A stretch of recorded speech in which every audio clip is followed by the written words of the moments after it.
এর আগের দিনে আমরা সিটিং অ্যারেঞ্জমেন্টের বেসিক জিনিসগুলো আলোচনা করেছিলাম এবং বলেছিলাম এটা একটা বড় পর্ব, বেশ কয়েকটা ক্লাস আমাদের দরকার সম্পূর্ণ সিটিং অ্যারেঞ্জমেন্টটা শেষ করতে। আমরা আগের দিন একটা বৃত্তাকার পথে বা একটা বৃত্তাকার টেবিলে কিভাবে বসবে এবং কে কার কোন দিকে আছে, কোনটা ডান দিক কোনটা বাম দিক, এই ব্যাপারগুলো তার বেসিক যে জিনিস সেগুলো আমরা আলোচনা করেছিলাম। আজকে আমরা কয়েকটা প্রবলেম নিয়ে আলোচনা করব। আস্তে আস্তে পরের ভিডিওগুলোই আমরা বর্গক্ষেত্র, আয়তক্ষেত্র, সরলরেখা সবগুলো নিয়ে আলোচনা করব। আশা করি সকলে ভালো আছো। আজকে ক্লাস শুরু করছি। দেখো প্রথম যে প্রশ্নটা, যেটা আজকে যে প্রথম যে প্রবলেমটা আমরা দেখছি, সেখানে কি বলেছে দেখো, 7জন ডেলিগেটস আর sitting around a circle conference table.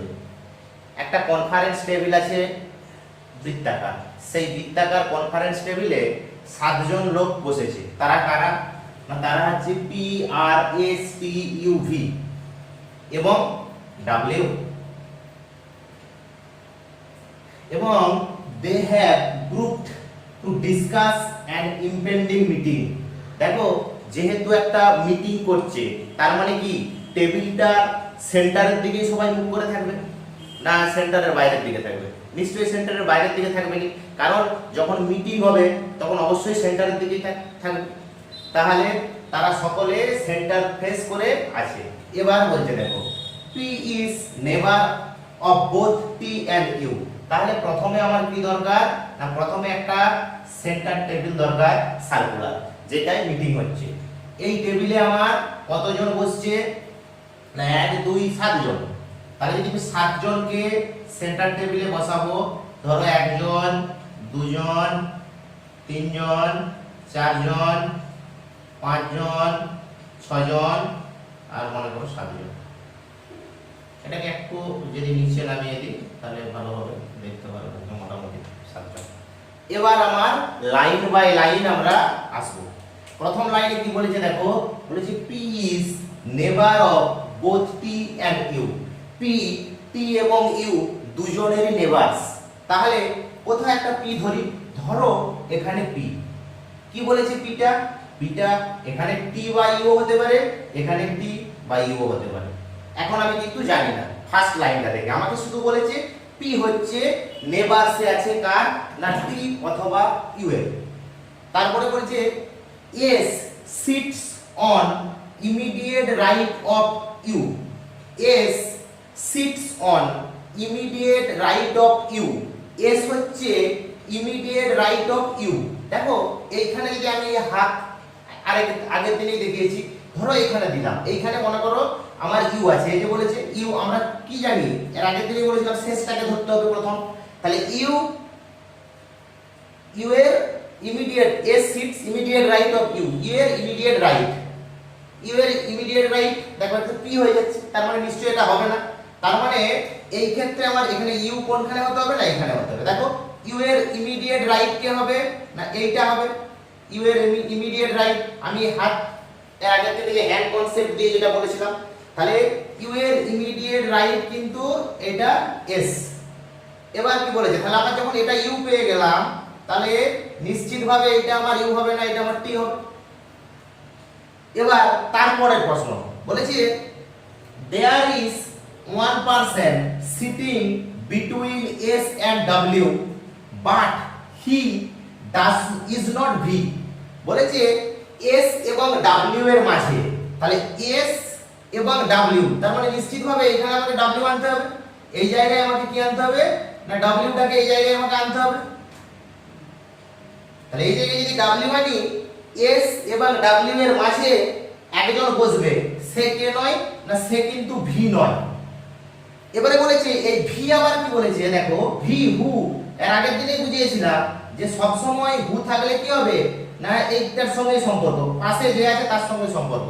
তারপরে ভি হু ইজ সিটেড ও is not, sorry, S and W but he is not V. তাহলে সে হচ্ছে ভি নয়।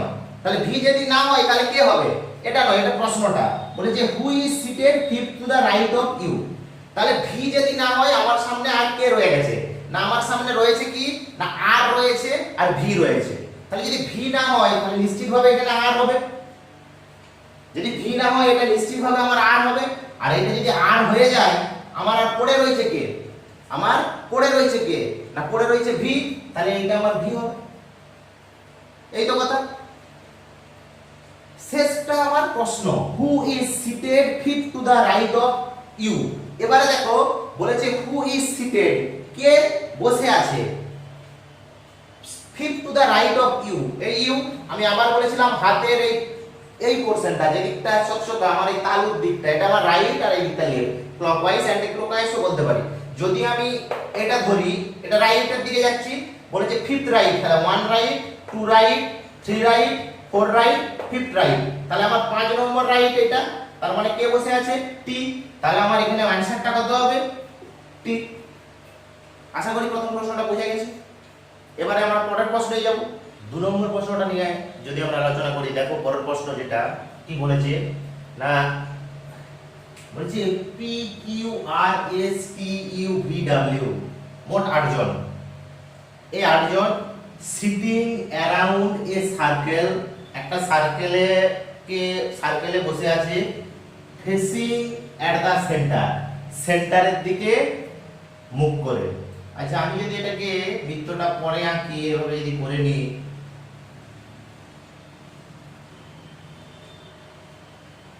করে দিলাম।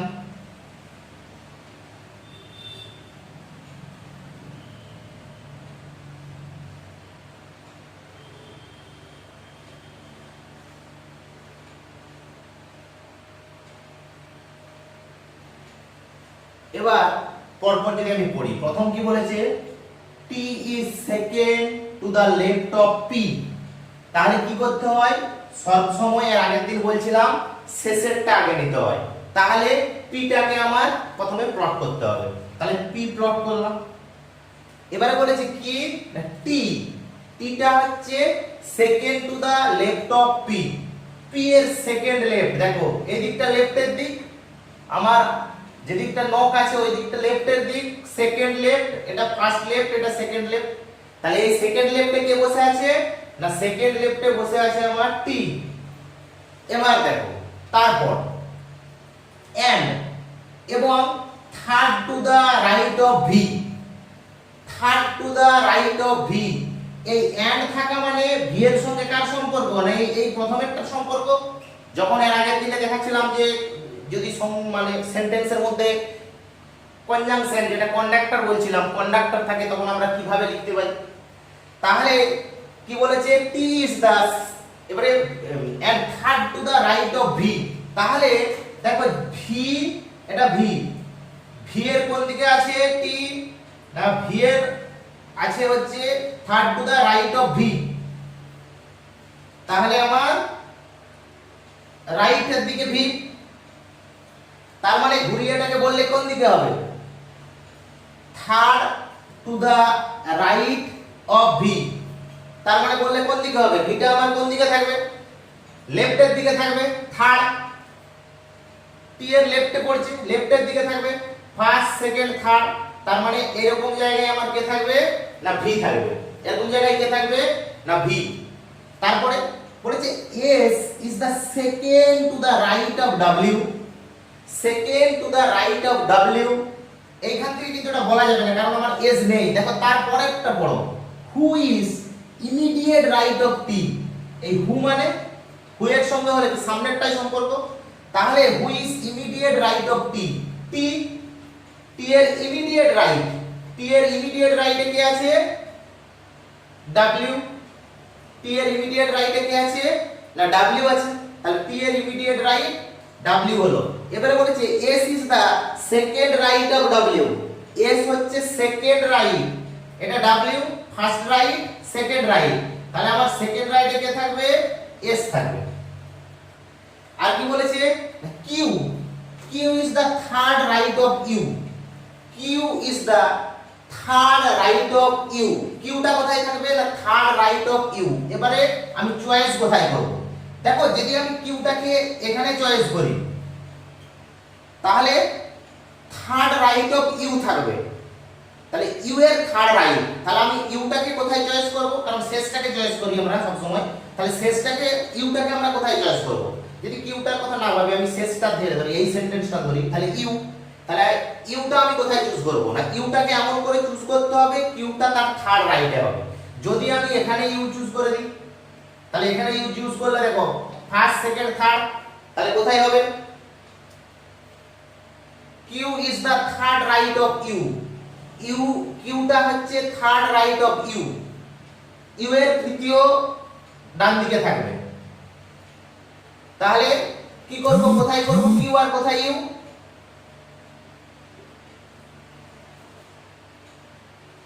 তাহলে আমার বাকি কে রয়ে গেছে, বাকি রয়ে গেছে আমার একজনই, সেটা হচ্ছে আমার আর।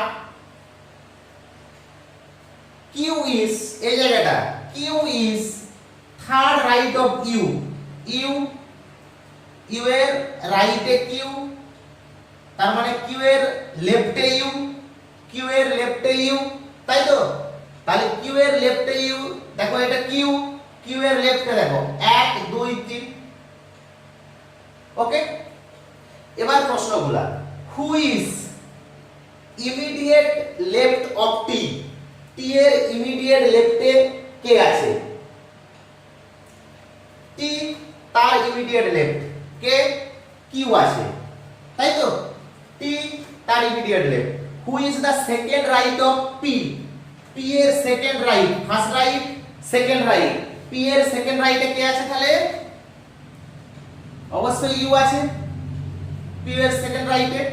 হু is the fourth to the left of R, fourth to the left of R, এই হচ্ছে আমার আর, তার fourth left, first left second left third left fourth left, fourth লেফটে কে আছে,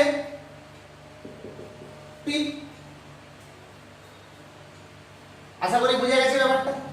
আমরা যদি পরের প্রশ্নটা নিয়ে আলোচনা করি, তাহলে দেখব পরের প্রশ্নটা কি বলেছে, বলেছে 8 friends A B C D E F G and H are sitting around a circle facing the center।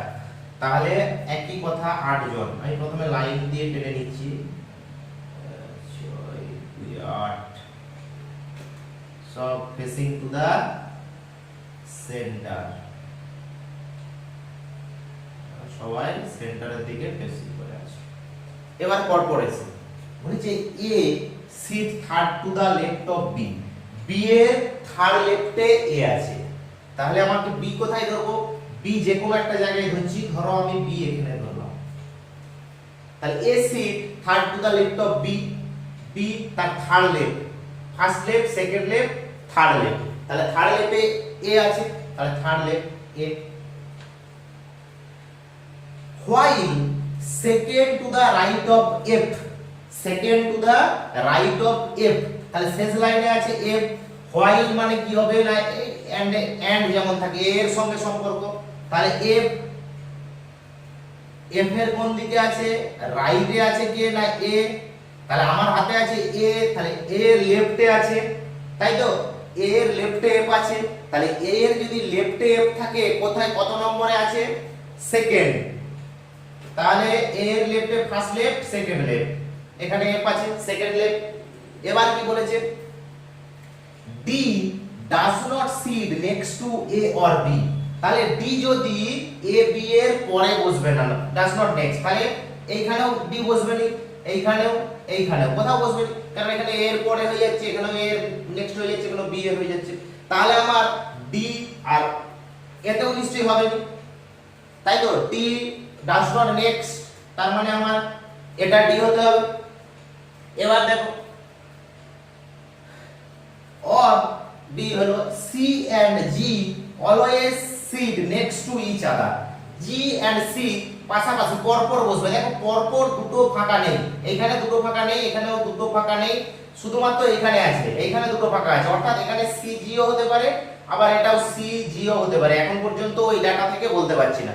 তারপরে বলেছে H never sit next D, D এর নেক্সটে কখনোই এইজ বসবে না, আবার C does not sit next to B, তার মানে সি নেক্সট টু বি বসবে না, তার মানে এটা জি হবে আর এটা আমার সি হবে। ওকে, এবারে এবারে কি বলেছে না H never C next to D, এইচটা ডি এর নেক্সটে বসবে না, তাহলে ডি এর নেক্সট তো একটাই খালি আছে এইখানে, তার মানে এখানে কি হবে না এইচ, তাহলে আমার পড়ে রয়েছে কে, পড়ে রয়েছে একজনই, সে হচ্ছে আমার ই, তাহলে যেটা পড়ে রয়েছে সেটা কোথায় বসবে, যেই পোরশনটা আমার ফাঁকা আছে। এবারে বলেছে who is the third to the left of D, D এর থার্ড লেফট, ডি এর থার্ড লেফট কে আছে, ডি এর থার্ড লেফট ফার্স্ট, এটা আমার first left, second left, third left, তার মানে জি আমার आंसर। পরের প্রশ্ন, নেক্সট প্রশ্নটা নিয়ে যদি আলোচনা করি, দেখো নেক্সট প্রশ্নটা, নেক্সট প্রশ্নে কি বলেছে না P Q R S T V W এবং Z are sitting around a circle facing the centre, একটা সার্কেলে বসে আছে ফেসিং দ্য সেন্টার, মোট আমার 2 4 6 8 জন। তাহলে আমরা যদি পরে টানি, এটা 6টা হয়ে গেল, 7টা 8টা, কোন দিকে মুখ করে আছে না সেন্টারের দিকে মুখ করে আছে, ওটা বৃত্ত দিয়ে জুড়ে দিলাম। এবার যদি আমরা চিন্তা করি ব্যাপারটা কি দাঁড়ায়, পরপর যদি দেখি, বলেছে T is second to the right of R, T is the second to the right of R. তাহলে আমাকে কি করতে হবে, প্রথমে শেষেরটা ধরতে হয়, অর্থাৎ আমি কি করব আর ধরে নেব, আর যেখানে ধরে নেব যে কোনো জায়গায়, ধরো আমি আর এখানেই ধরছি, এটা আমার আর পয়েন্ট, আর এখানে আর বসে আছে। এবারে বলেছি T is the second to the right of R, second right, এই তো রাইট আমার কোন দিকে হয়, সব সময় এই দিকে, সেকেন্ড রাইট তাহলে কোনটা, এটা। Who is third to the right of P, এখানে হু মানে কে, আর আরটা কি না পি এর কোন দিকে আছে, থার্ড রাইট, পি এর রাইটে আছে, তার মানে উল্টো ভাবে যদি বলি আরটা কোথায় আছে, আরটা আছে আর এর সরি পিটা কোথায় আছে, আর এর লেফটে আছে, দেখো এই যে আর এর লেফটে আছে, আর এর কটা লেফট, থার্ড লেফট, তাহলে এই যে আর এর third left, first left, second left, third left, এখানে পি। তারপর দেখো S is second to the left of P, তাহলে এস হচ্ছে পি এর সেকেন্ড লেফট, পি এর সেকেন্ড লেফট, এই তো আমার পি, পি এর ফার্স্ট লেফট সেকেন্ড লেফট, কে থাকবে না এস থাকবে। তারপরে কে বলেছে and fourth to the right of Q, and থাকা মানে এটার সঙ্গে সম্পর্ক কার, কিউ, তাহলে আমার এখানে কিউ, এসটা কোথায় থাকবে, ফোর্থ রাইট, এদিকে আমার রাইট, তার মানে এদিকে আমার রাইট, এটা আর সরি আর নয়, এটা এস থাকবে, fourth to the right of Q, এটা এস, তার মানে এটা হচ্ছে ফোর্থ রাইট, তার মানে এসটা আছে কোথায়, কিউটা রাইট টু দা এস, তার মানে এস এর কোন দিকে আছে, লেফট দিকে আছে, কত লেফট দিকে আছে, ফোর্থ, তাহলে এটা যদি আমার এস হয়, এইটা যদি আমার এস হয়, তাহলে তার লেফট কোন দিকটা হবে, এটা আমার এস, তাহলে তার ফোর্থ মানে ফার্স্ট সেকেন্ড থার্ড ফোর্থ, তার মানে এখানে আমার কি থাকবে, কিউ থাকবে, এখানে আবার কে থাকবে, কিউ থাকবে। বলেছে Z is third to the right of V, যেটা হচ্ছে third to the right of V, who is not immediate neighbours of P, যে ইমিডিয়েট নেবারস নয় কার না পি এর, তাহলে পি এর যদি ইমিডিয়েট নেবারস না হতে চায় তাহলে এখানেও বসা চলবে না, এখানেও বসা চলবে না, তাই তো, কারণ ওই দুটো জায়গায় যদি আমাকে বসে যায় ওরা, তাহলে এই দুটো জায়গায় যদি জেডটা যদি বসে যায় তাহলে তো তার ইমিডিয়েট নেবার হয়ে যাচ্ছে, বলেছে ইমিডিয়েট নেবার হওয়া চলবে না, ভিটা সরি ভি, বলেছে Z is the third to the right of V who is not immediate neighbour, এই হু মানে তো এই প্রথমটার সঙ্গে সম্পর্ক, তাহলে ভি হচ্ছে পি এর ইমিডিয়েট নেবার নয়, মানে এই জায়গাও ভি বসবে নি, এই জায়গাও ভি বসবে নি, তাহলে আমার খালি পোরশন কোথায় আছে, এখানে। এবারে কি বলেছে Z is the third to the right of V, তাহলে এইটা আমার কি না ভি, শেষটা আগে লিখতে হয়, রাইট মানে এই দিকে কে বসে আছে না জেড, তাই তো, তাহলে ভি টি এর third right, first right, second right, third right, এটা হয়ে যাবে জেড। তাহলে আমার জেড যদি এখানে হয়, পড়ে কে রয়ে গেছে? একজনই রয়ে গেছে, নিশ্চিতভাবে সেখানে এখানে এটা হবে ডব্লিউ। এবার যদি আমি প্রশ্নের দিকে তাকাই তাহলে বুঝতে পারবো, বলছে who is the second to the right of T. T এর সেকেন্ড রাইটে কে আছে? টি এর second right, first right, second right, তাহলে টি এর সেকেন্ড রাইটে আছে Z. Who is the immediate left of Z. Z এর ইমিডিয়েট লেফট, জেড তার immediate left S. Who is the second right of W. W এর second right, W এর second right, first right, second right আর। আশা করি প্রশ্নটা বুঝা গেছে। Next প্রশ্ন, পরের প্রশ্নটা দেখো। দেখো বন্ধুরা, এটা আমাদের শেষ প্রশ্ন।